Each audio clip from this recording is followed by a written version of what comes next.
And welcome back to the show. This is episode 4, our pre-quarter prediction. I'm your host, Brian Brooks, and joining us from outside, just shoveling snow, Commissioner Nick Moore. Nick, I'd ask how you're Brian, doing, but you look cold. it is cold out there. My goodness. I just got back in from shoveling, as you said, and I am warm now that I'm inside. But I thought, what better way to treat you guys here as we get ready to kick off the knockouts of the F65 challenge than with a nice little video. So Nice. as I debundle here, let's kick it off. Nice little video. Yes, it might be cold outside, but hopefully our predictions will be hot and spicy, ready to kick things off. But first, just a reminder, we have a website that I know not all of you have visited because we can look at that traffic. It is sites.google.com/view/F65FPL/home. Nick? Well, I was going to say we'll drop a link in the bottom of the video that'll take you right to it. But now you have the link, Brooks, just type it out. So Yep, it's on your screens right now, folks. Sites.google.com/view. But yeah, we'll drop a link. We've got some fun tabs. We've got past leagues. We've got the cup. We've got the challenge. We've got teams. We've got rules. And we've got the YouTube section. yeah, it's as you mentioned, this is something new that we threw together this year. I thought it'd be fun to kind of keep track of some of the history of the league. It's been around longer than most of the members have been in here, but not that long. And so if you're on the Teams tab, that was the one thing I thought was maybe interesting. I'm assuming most of you have not clicked on the link that was emailed out, but that's okay. We're going to plug this anyway. As you can see on the Teams page, we've got a pretty cool little chart that goes through. This is specifically what's happened in the Cup competition that runs through the league and the F65 challenge. So kind of a helpful way to see how you do against other people in the league. Looking at the top here, just using Adam Carlson as an example, in all of our non-league matchups, he's 8-13 all time. But of course, in his matchups with Adam Zingsheim, he's never won. 0 for 1. I'm assuming that had to be in the Cup, as the group stage would be more than one matchup. But that's how it works. I thought it would be cool to look at, and do with it what you will. It'll be updated periodically. He might be 0-1 against Zingsheim, but he's 3-1 against Aiden, and I tell you what, I make that trade if I'm Beaver every day of the week. Yeah. And of course, a little further down, I've got what I like to call the trophy case. So you can see all the members that are currently in the league. On the left is all the hardware they've won and what years.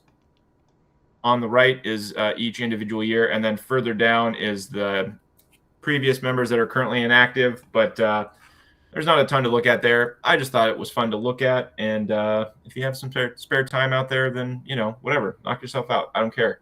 I don't do it for you.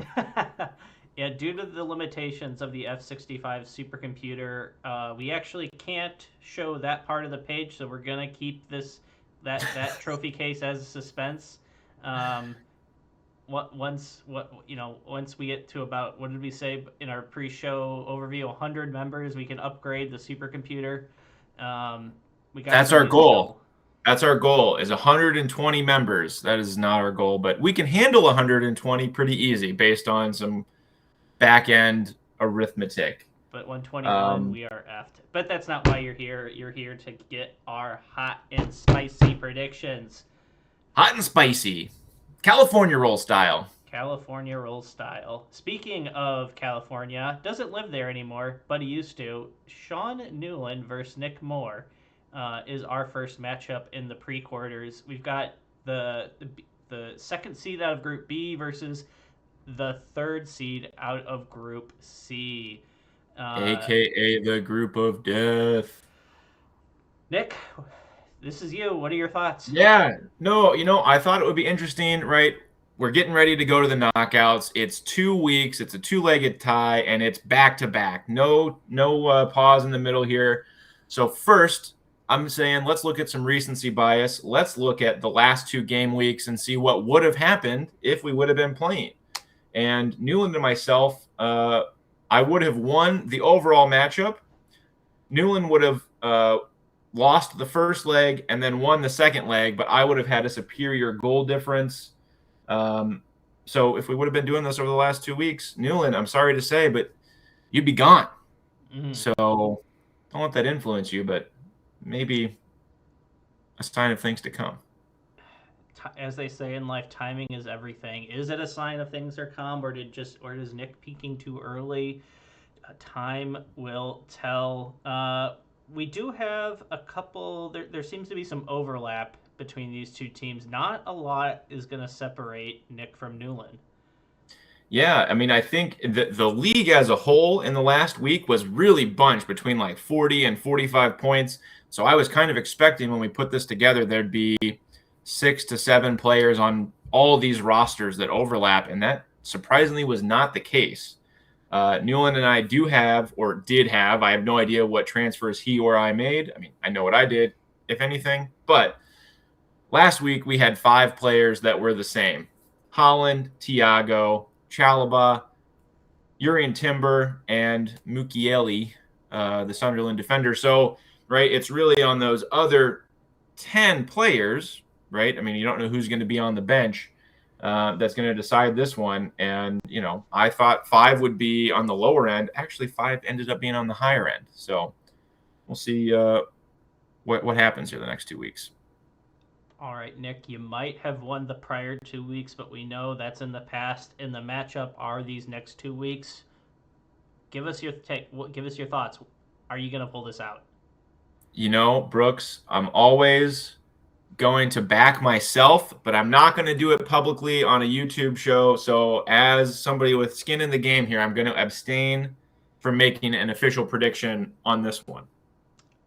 I want at cold freeze. What is the fucking handle? At freezing cold takes to clip this. Nick not making a prediction, whether you're on X, the Everything app, or Blue Sky. Like, let's clip this. Let's get this going viral. I want 10 views. Nick's not making a prediction. I will back my co-host. Newland is, it's very much representative of the Everton and Liverpool fandom that we have. I'm always jealous of how successful Newland is, and I, unfortunately for him, look forward to his demise. So I am backing Nick to get this done, continuing on his little hot streak. Well, a tip of the cap to you. I appreciate it. Thank you. So Your vote is always appreciated.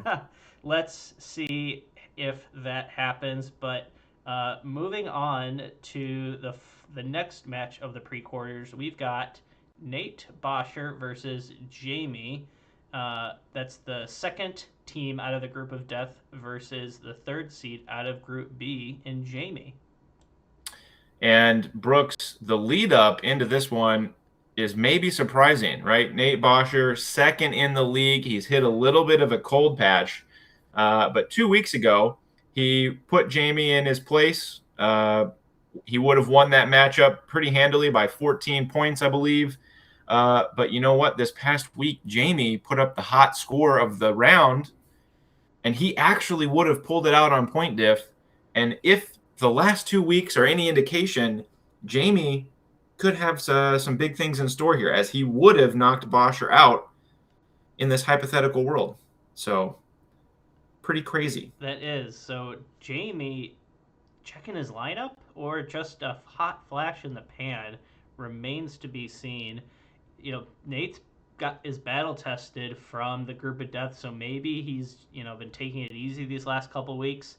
Only one player overlapping between these two in Mark Gahey. So, like I said, maybe Jamie just has not. It's interesting. It's not actually Mark Gahey. Oh. It is Mark Gui, I believe.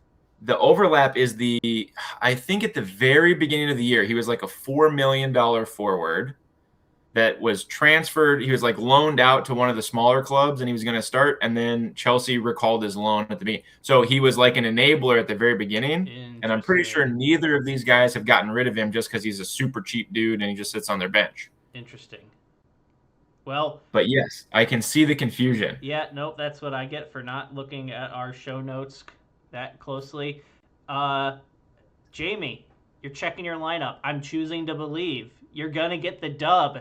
Lock of the week, lock of next week. Jamie to get it done. I'm not sure we have the authority to use that lock of the week term, Brooks. But you know what? I've got to back Bosher on this one. I think Jamie had a little bit of a flash in the pan, and it's the differential.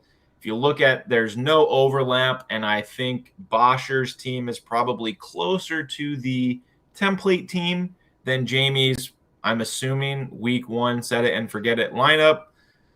So honestly, the worst thing that could have happened to Jamie is that we didn't start the round last week. He got his first $4 bounty, so he's always got that in his back pocket. But I don't think that a one-time big time score is going to overtake a season of overperformance here. So I'm inclined to agree. Oh, ooh, season of overperformance. Interesting I choice mean, of he's in language second there. place. He's had a great season. He's a rookie. I'm I gonna, you know I what? I I gotta I say it. I follow the logic. I probably would do that. I probably under normal circumstances, but the people are here for hot and spicy takes on this cold wintry day. Jamie's gonna get Well, it maybe done. I'm just not warmed up yet because my hot take so far is Boscher's overrated. So Maybe even though he's in second place, I'm gonna need to see the Gulti League files dropped from the draft results because maybe there's some collusion going on here that crossing over some streams. I don't know. he Anyway, didn't that's a register. it's He another didn't episode register for for the another draft. day. So We'll move on to the third matchup. We've got Aiden coming out of Group D as the third seed versus Tyler, the second seed out of Group A. and this one, while it is maybe the tightest of the matchup so far in terms of point differential over the last 2 weeks, it also was the only one where the same team won both matchups, and Tyler theoretically or hypothetically would have advanced with two W's, even though his point diff would have only been 4 points. And hearing that, you have to think, man, they must have the same team. You would be wrong. In fact, there's only three players that they overlap in Marco Senesi, Antoine Semenyo, and Mr. Philip Foden. So, crazy. That Bournemouth and Man City connection just won't go away. Um, Yeah, I mean, it is Bournemouth and then the Bournemouth with the City Bridge. So, that's crazy. yeah. Um, I don't know what to make of that. That's that's a tight one. It really feels like anyone's game there. I am going to back Aiden to get it done. I think he has established himself, at least in my mind, in that upper tier of F65. He had a great year last year, and maybe he's not having the year that he'd like to, but with him being on the sideline, not being able to play as many disc sports in the winter, he's got extra time to manage his roster, and I think he's going to get it done in these next 2 weeks. Well, I got to tell you, Brooks, Aiden is firmly in the rehab portion, and he has been subbing for my Sunday team here pretty regularly. So maybe he's not spending as much time on his roster as you think. Breaking news! Just we got to pull Aiden off the IR. I can't undo my pick now. That would have been I great. mean, I'm gonna go with Tyler, and it is not because I have an overwhelming amount of faith in my cousin. I do think that his team's okay, but I think that Aiden just has the hubris. He's in the 1% league, the prestigious league, which means Mm, last year he was the top of the top. And you know what? I think he's resting on his laurels a little too much, and it's going to cost him here in the pre-quarters.